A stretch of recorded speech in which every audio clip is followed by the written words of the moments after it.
आपकी वो ख्वाहिशें आपकी पूरी होती है, मैंने get the second chance to live your life again. तो ऐसे भी लोग हैं जिनको harassment because of their age, उनके बच्चे जो भी हरास करते हैं, तो बोलते हैं कि we are more comfortable here. थोड़े थोड़े ग्लिम्सेस में बहुत ही खूबसूरती से वो कैरेक्टर उभर के आ रहे हैं, सारे कैरेक्टर्स। एज इज़ नो बार, आप जब चाहो कोई डिसीजन अपने लिए ले सकते हो। बट आई स्टिल रिमेंबर वो एग्जैक्टली बाहर ही लिटरली खड़ी रहती थी एंड वो हमेशा यही बोलती थी कि कोई तो आएगा। And there is one scene which जहाँ पे आनंद सर और मैम मिलते हैं after Yes. so many years, so even that's a very sweet scene to watch. This is Devarina Bhattacharya ji. Hi, this is Sahil Uppal. You guys are watching us on Telechakra. और guys वैसे बहुत बहुत स्वागत है आप दोनों का टेलीचक्र में। कंग्रेचुलेशंस आपकी शॉर्ट फिल्म के लिए। क्या बताना चाहेंगे फैंस के लिए, व्हाट मेड यू से yes for such a beautiful story?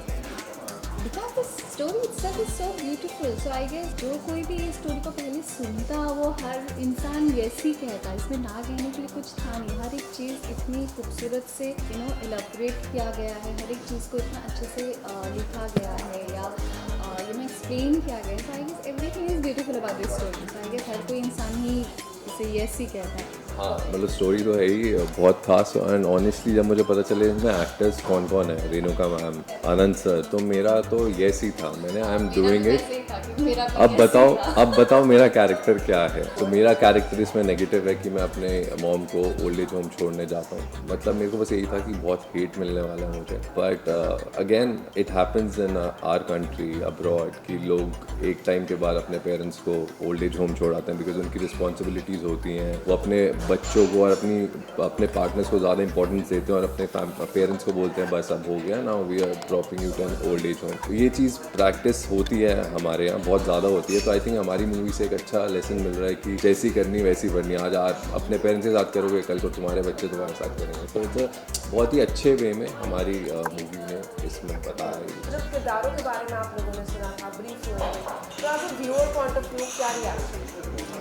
मुझे तो बहुत ही अच्छा लगा था, स्पेशली जब मुझे पता चला था कि बड़ी बेटी ही रेणुका मैम करने वाली है। समझ लगे अरे वाह, वो तो बहुत अच्छी बात है।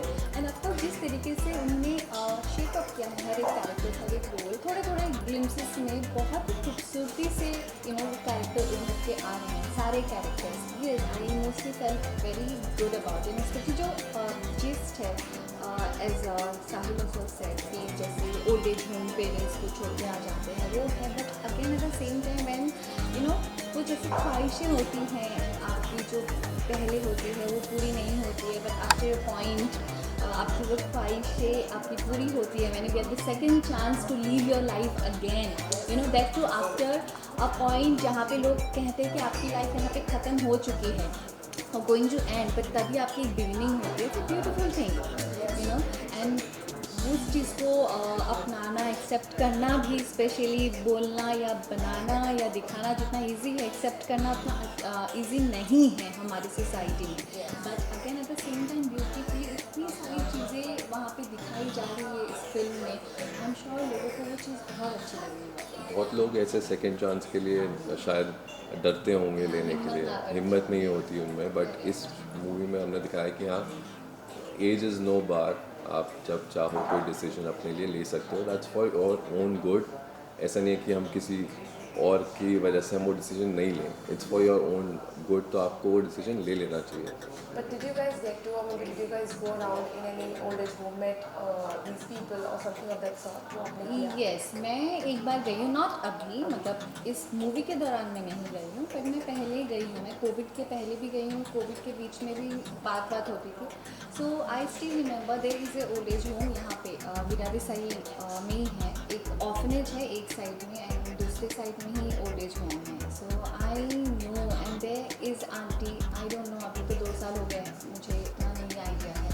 बट आई स्टिल रिमेंबर वो एग्जैक्टली बाहर ही लिटरली खड़ी रहती थी एंड वो हमेशा यही बोलती थी कि कोई तो आएगा। ये जो हम फिल्म्स में या कहीं स्टोरी में कभी कभार बहुत सारी चीज़ें दिखाते हैं, हमें ऐसा लगता है कि शायद राइटर ने ऐसे ही लिख किया है। राइटर ने ऐसे नहीं लिखते हैं, they must have experienced it और कहीं ना कहीं जाके रिसर्च किया होगा। जब मैंने उन्हें देखा था देन आई रियलाइज कि एक्चुअली ऐसा होता है, दे वेट फॉर देयर सन और डॉक्टर और जो भी है जो उनको छोड़ के जाते हैं और उनको ऐसा ही लगता है कि वो आएंगे उन्हें लेके जाएंगे। I've been to old age homes, तो वहाँ पे मेरा एक ऐसा एनकाउंटर हुआ था जहाँ मैं उनसे इंटरेक्शन कर रहा था. उन्होंने ये चीज़ बोली कि हमारा जो घर में एटमॉस्फेयर था ना वो बहुत नेगेटिव था, वो हमें अच्छा ट्रीट नहीं करते थे. We feel better here. तो ऐसे भी लोग हैं जिनको harassment because of their age, उनके बच्चे जो भी हरास करते हैं, तो बोलते हैं कि we are more comfortable here. तो वो देख के हिट मी कि मतलब they are away from the family but because of they are happy. तो ऐसे भी लोग हैं ना. परिवार हमारे लिए बहुत essential है. So if I may ask, one, how close are you to your family? And second, what was their reaction, you know, जब उन्होंने इसका ये glimpse आपका जो ये पोस्टर देखा या जो इसकी कहानी है वो सुनी, उनका क्या reaction? Of course, I'm very much close. तो सबको Yes. पता है I'm very much close to my mom, my family, of course. मेरी मम्मी को पता ही है कि मम्मी या तो फिर मतलब मैं और भाई तो लड़ते हैं कि मम्मी किसके साथ रहेंगी.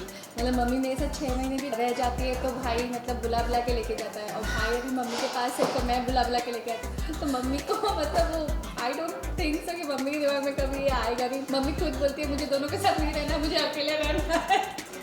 तो अभी मैं क्या ही बोलूँ. तो बट या this is I don't think so कि मम्मी को तो बहुत अच्छा लगा. एंड शी इज़ लाइक जब भी मेरा कुछ अच्छा देखेंगी व्हाट्सएप पे हार्ट हार्ट हार्ट हार्ट भेज देंगे. मतलब अच्छा ओके, तो मतलब उनको अच्छा लगा. I think all moms. What about you? I'm very close to my mom. I talk to her daily. मतलब वही ऐसी हैं जिनसे मैं रोज़ बात करता हूँ. लाइक डैड का तो महीने में 1-2 बार फ़ोन आता है, तो उनसे नॉर्मल बात होती है. मॉम से थोड़ा एलैबोरेटेड, क्या चल रहा है, खाना खाया, द फर्स्ट क्वेश्चन इज वो बहुत क्या बनाया? मतलब जब से मैं मुंबई आया हूँ पहले बहुत ऑडिशन पूरे दिन निकल जाते थे ऑडिशन देने में, 6 ऑडिशन देने दिन के. तो जब मॉम का फ़ोन आता था उनका पहला सवाल ये होता था क्या खाया. तो कई बार ऐसा होता ना कि इतने फ्रस्ट्रेटेड हो आप, you not getting work, 10 things going on, and mother आज उनका एक ही कंसर्न है खाना खाया.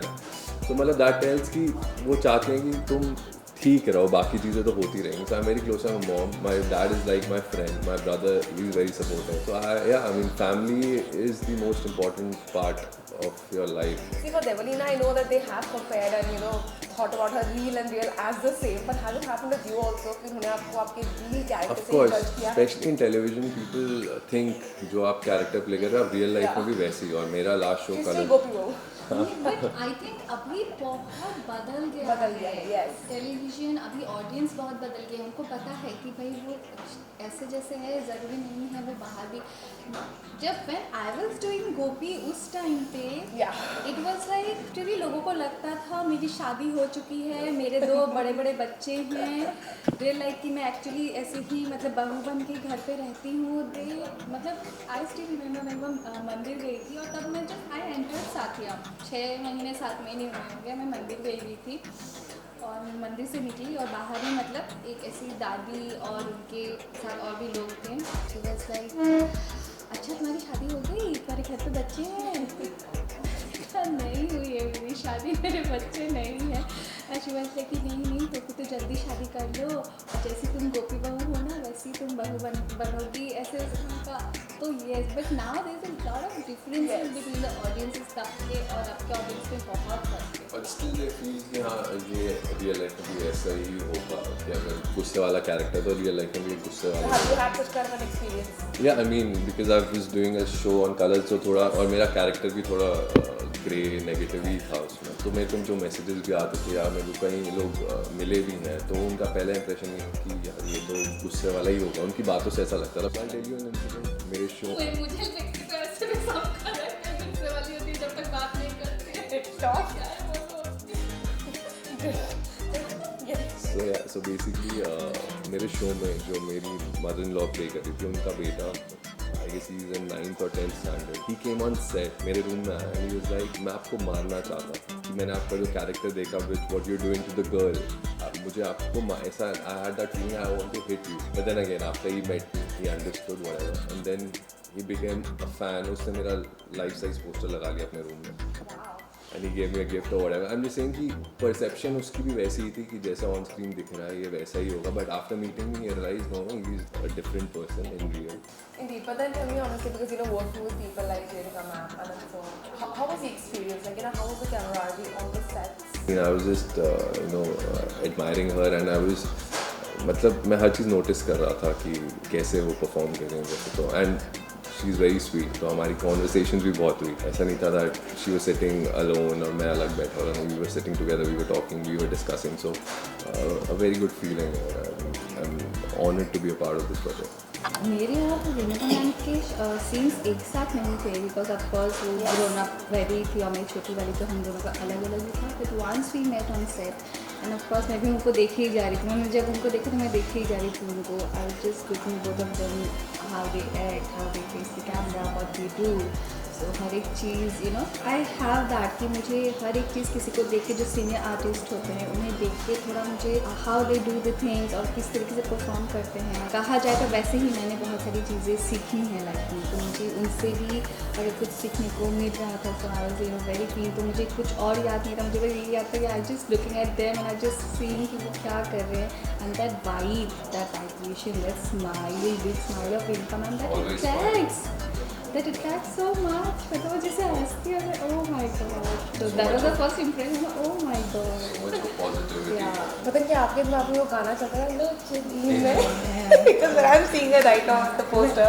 फर्स्ट मैं जब रेणुका मैम के बारे में तभी मैंने फर्स्ट टाइम सोचा था ना, तो मेरे दिमाग में वही गाना आया था, लो चिली में। सीनियर से कितना What do you think will be like the fans' का personal favorite scene? Because I'm sure you guys would have had like a personal favorite moment in this film of that। सो मेरे fans ने मुझे real में भी देखा है, reel भी देखा है, Yeah। सब देखा है, रियलिटी शो में भी देखा है और डेली सोप में भी देखा है। So they know it, like I am mixture of everything. It's not that कि मैं एकदम शांत हूँ या मैं एकदम बबली हूँ, तो इट ऑल डिपेंड्स कि किस टाइम पे क्या मूड है। सो यहाँ पे एक ऐसा सीन है where you know I eat jalebis and rabris and all, very beautiful scene.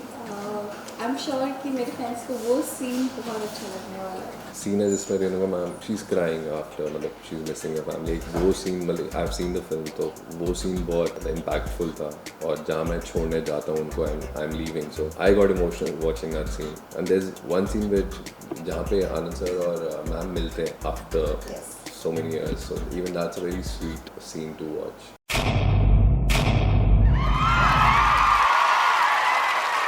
Know all about the Telly world by subscribing to Telly Chuckers YouTube channel. Don't forget to hit the bell icon to stay updated to our new videos.